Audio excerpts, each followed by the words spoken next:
Let's move on to our final topic of the episode, and that is in an age of click-driven media. We're not shocked to see dumb takes, but it sure is amusing sometimes. Well, here's one.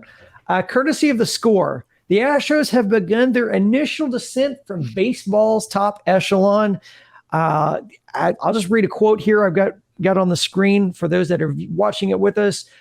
Franchise that appeared to be set for an extended run of sustained excellence like the Dodgers, Rays, or Yankees now appears to be a different trajectory. Houston's outlook is downgraded because of personnel losses following the sign-stealing scandal, the erosion of talent in the farm system, and the rest of the industry catching up to its once innovative practices. So, guys, the team that is the reigning champs, who Fangraphs currently has as the fourth best World Series odds, well, I guess it's all over. Have we buried the lead? Should we just shut down the podcast now? What do you guys think? Well, there are a couple of ways to take that in. One, the Rays have been good for 4 years. Went to one World Series. And the Yankees have had 30 straight winning seasons.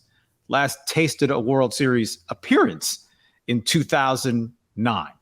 The Dodgers are state-of-the-art franchise, 10 straight seasons in the postseason, but just the one World Series win. Are there warning signs with the Astros? Sure. Is the absolute peak of this dynastic era behind them? Probably. But this is not a 106-win caliber team this year. The roster obviously is not as good overall, top to bottom, as last season's team, 2021, 2017, 2019. But when you are the World Series champions, you can still slip a little and contend to win another World Series, or at least be a contender with multiple years still on the horizon of excellence. But as we talked about a little bit here, right? Altuve's up after next year, and he'll be 34 years old. Bregman's up after next year, will be in his 30s, and Alex Bregman was last elite in 2019. The state of the farm system is not good. But declaring the king is dead, long live the king, that's a lot of wishful thinking. The Score, Canadian founded, then bought by a U.S. gambling company next year. So maybe somewhere in the exchange rate. And when it's gambling, they're just placing a bet that the Astros are going to crumble. That certainly does not appear imminent.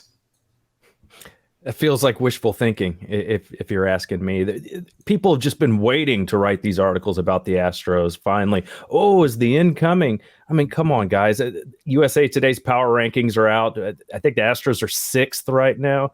So they haven't fallen that far. They're only a couple games back in the division. And look how they performed with all these injuries to the pitching staff and Altuve and Brantley's still not back. Bregman still hasn't broken out yet. Pena's just kind of doing okay.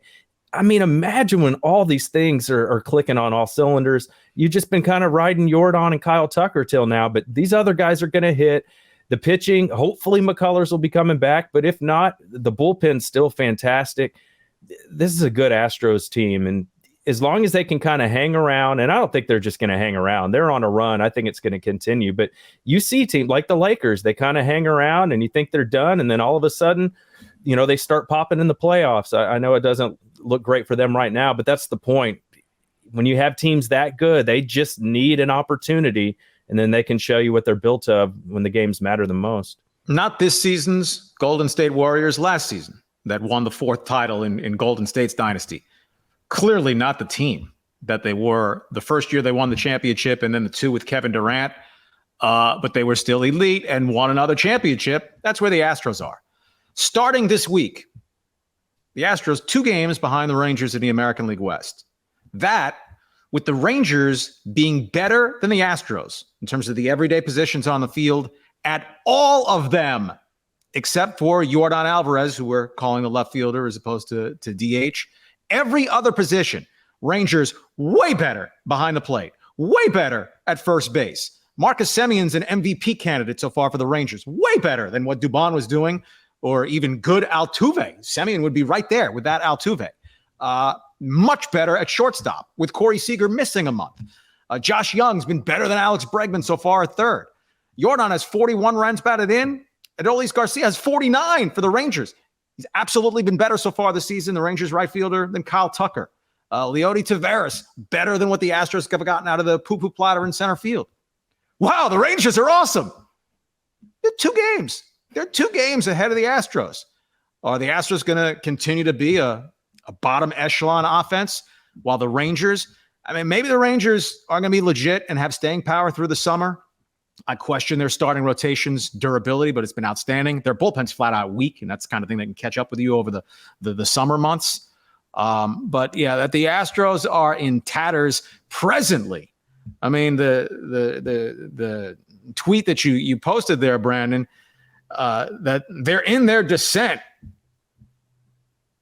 their sustainability, as opposed to the Dodgers, the Yankees, and the Rays. The Rays are preposterous, right? The Rays are in a 4-year window now, not already 6, not with 2 World Series won. But like noses, everyone gets an opinion. Quickly on those stats, they're only 2 games back, the Astros. Rangers are second in team OPS at 798. Team slug, and the Astros and OPS are 22nd. Team slugging, Astros are 25th. Rangers are 3rd. I mean, huge difference in margins there, and yet the Astros are only 2 games back. Well, if only the Astros were built for sustained excellence, like the Yankees, the team that they've eliminated out of the playoffs 3 years of this 6-year run that they've had. It feels like someone wrote this on a plane. The Astros have begun their initial descent. It feels like they heard the cabin announcement and just ran with it from a headline standpoint. Charlie, you mentioned a lot of the points here. There are some kernels of truth into why you'd want to poke holes in this team's ability to maybe sustain this excellence for the next few years.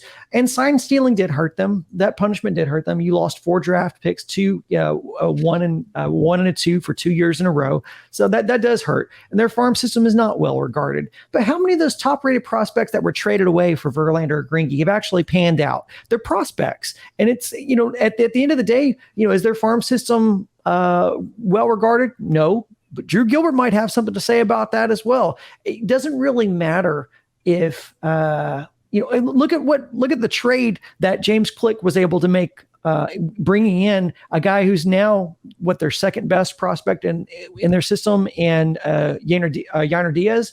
So it can turn quickly. You only need a few to pan out. And you could honestly argue that 2019 was the Astros' best team as far as a roster goes, and they lost. So rosters are one thing, performance is another. And I'll take the team that I just saw won the World Series and who are currently the reigning champs.